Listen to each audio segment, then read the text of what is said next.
bo treba uskladiti, predvsem dejansko in pa biti obveščen redno o vseh aktivnosti in pa seveda tudi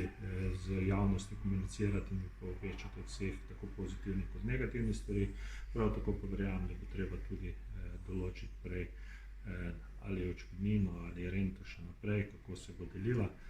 Definitivno jaz mislim, da mora biti ključno pri tem število prebivalcev, ki je v tem krogu, in pa verjetno bo morala biti ta novi blok še dodaten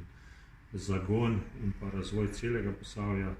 kjer bi bilo potrebno vključiti tudi občino Sevnica, Kostanjevico in pa vse ostale, kajti treba najti neki model, da bojo praktično vsi občani v Posavju na račun tega objekta, ki je verjamem, da je nujen, da je ga potrebno za samooskrbo in pa brezogljično družbo narediti, vendar definitivno pa mora to okolje posavsko dobiti več narediti.